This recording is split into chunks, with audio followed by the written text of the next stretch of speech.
इस 18वीं लोकसभा के साथ जो शुरुआत की संसद हुई है, इसने पूरे देश में डर पैदा किया है। इस प्रकार का मैंने कभी संसद का अधिवेशन देखा नहीं था, ज़्यादा हंगामा भी देखा, और पूरे देश में संसद के भविष्य, भारत के राजनीति के भविष्य को लेकर एक डरावना जो है मतलब दृश्य की कल्पना हुई है कि भैया अगर आगे यही स्थिति रही तो क्या संसद में हिंसा भी हो सकती है। इसको अगर आप इस समय कोई बहुत सामान्य कह के खारिज करता है तो मुझे उस पर कोई टिप्पणी करने की आवश्यकता नहीं है। राहुल गांधी जी ने जिस तरीके से विपक्ष के नेता का पद जो है बहुत अत्यंत महत्वपूर्ण और गरिमामय होता है। राहुल गांधी जी जब भाषण दे रहे थे, मैं कंटेंट पर बाद में आऊँगा, तो एक बार प्रधानमंत्री खड़े हुए, 2 बार गृह मंत्री खड़े हुए, लेकिन उनके पूरे भाषण को, जिसमें इतने झूठ थे, अनर्गल थे, गैर संसदीय शब्द थे जो कि संसदीय मर्यादाओं के प्रतिकूल थे, एकदम चुनावी भाषण में भी कई बार वैसे आरोप नहीं लगाए जाते थे, वो भी तथ्य थे, तो उसके बावजूद सबने सुना।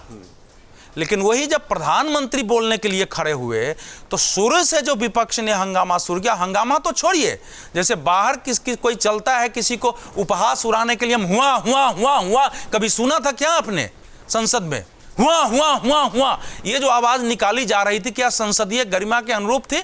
और वो वीडियो में आ गया है जब राहुल गांधी जी स्वयं उठा रहे हैं लोगों को, उठो उठो उठो उठो हंगामा करो, जिस पर कि अध्यक्ष को टोकना पड़ा है।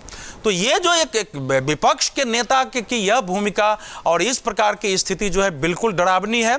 पूरा भाषण राहुल जी का ऐसा ही था कि सामने वाले को उत्तेजित करो, उत्तेजित होकर वो खड़े हो, हंगामा हो, आवश्यकता पड़े तो कुछ लोग हिंसा करने आ जाएं, फिर इसको लेकर के जनता और देश के बीच में जाओ कि ये देखो कैसी फासिस्ट शक्तियां हैं। अगर इस रणनीति से आगे संसद चलेगी तो कुछ भी संसद में हो सकता है।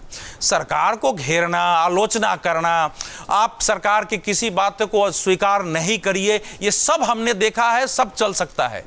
लेकिन राहुल गांधी जी ने यह साबित किया है कि जो कुछ उनको पद मिला है उस पद के गरिमा के अनुरूप स्वयं को अभी तक उन्होंने नहीं ढाला है। और जो उनका माइंड वॉश पिछले 5-7 जो नए मतलब एक नए मार्क्सिस्ट है ना राहुल जी, मतलब मार्क्सवाद में तो बहुत सारे लोगों का, मार्क्सवादी जितने थे पहले के, बहुत कमिटमेंट था उनके अंदर। पुराने वामपंथी जो खूनी क्रांति की बात करते थे सत्ता, उसमें ज़्यादातर लोगों में एक कमिटमेंट होता था अपनी आइडियोलॉजी को लेके, उसके लिए वो लड़ते भी थे, जेल जाना, लाठी खाना।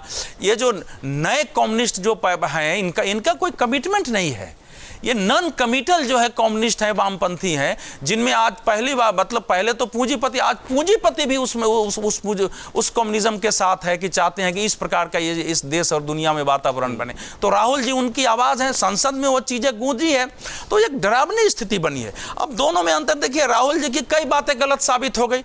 अग्निवीर के जिस परिवार का उन्होंने नाम लिया है, वो कल सभी अखबार में खबर छप गया कि हमारे परिवार को इतने पैसे मिले, हम संतुष्ट हैं, हम ऐसा हुआ नहीं है। तो अब संसद में विपक्ष का नेता अगर इस प्रकार से गलत बयानी करे, एमएसपी पर कृषि मंत्री को खड़ा होना पड़ा। और वही आप देखिए कि जो प्रधानमंत्री को उपहास का विषय बनाना, प्रधानमंत्री और राहुल गांधी के भाषण में क्या अंतर था? मौलिक अंतर इतना ही था कि राहुल गांधी जी ने जिस ढंग से एक उसके लिए शब्द बड़ा कठिन है खोजना कि सीधा हमला करो, कुछ भी रास्ते में नहीं है। नरेंद्र मोदी ने अपने भाषण से यह साबित किया कि व्यंग और कटाक्ष के माध्यम से भी बड़े बड़े हमले और जवाब दिए जा सकते हैं। और राहुल गांधी के भाषण से देश में एक निगेटिविटी पैदा हुई, एक निराशा की स्थिति पैदा हुई, एक भारत के भविष्य को लेकर चिंताजनक और बिल्कुल एक जैसे होता है ना कि हमारे देश का भविष्य बिल्कुल अंधकारमय है। वहीं प्रधानमंत्री के भाषण में जहां विपक्ष के प्रति हमला था, जहां राहुल गांधी के प्रति उत्तेजित और गुस्सा होते हुए भी एक बाल सुलभ बातें कह के उनकी बातों को मतलब उनका कटाक्ष किया गया। सबसे बड़ी बात उसमें थी कि इसके बावजूद देश में एक आत्मविश्वास पैदा करना, देश का एक बेहतर भविष्य पैदा करना और देश के लिए भविष्य में काम करने का वायदा करना, तो एक पॉजिटिविटी पैदा किया। तो दोनों के भाषण में मौलिक अंतर था। जो अंतिम बात मुझे कहनी है कि चूंकि नरेंद्र मोदी 2 बार बहुमत की सरकार, भाजपा की बहुमत की चला चुके हैं, तो हम उसी फ्रेम में सारी चीजों को देखते हैं। लेकिन इस देश में आज 240 सीट है, 232 सीट वाली नरसिंह राव सरकार, जिसका चुनाव पूर्व कोई गठबंधन भी नहीं था, ये तो चुनाव पूर्व गठबंधन है जो 292 है, उसने पूरे भारत को के इकोनॉमी को, सोसाइटी को, कल्चर को, पूरा स्पेक्ट्रम बदल दिया, वर्णक्रम चेंज कर दिया। उसमें कुछ नहीं था उसके साथ, कांग्रेस के लोग भी विरोध में थे। तो 240 सीट की जो सरकार है वो देश को उस रूप में नहीं बदल सकती है। ये पैदा करना कि लंगड़ी लुज्जी है वो आप करते रहिए। मैं तो उससे छोटी सरकारों को भी इस देश में देखा हूं। तो इसे ये जो संसद का अधिवेशन है, हम लोग कामना करते हैं कि शायद विपक्ष को ज्यादा सद्बुद्धि आए, सत्ता पक्ष को भी आए कि विपक्ष के साथ थोड़ा बहुत अगर इस समय उसी राहुल गांधी से हमको डील करनी है तो हम कैसे डील करें, ये भी एक ठीक ठाक पॉजिटिव रणनीति बने और आगे शायद संसद चले और देश के मुद्दे पर एक होकर लोग काम करें। लेकिन मुझे इसकी संभावना नहीं दिखाई देती।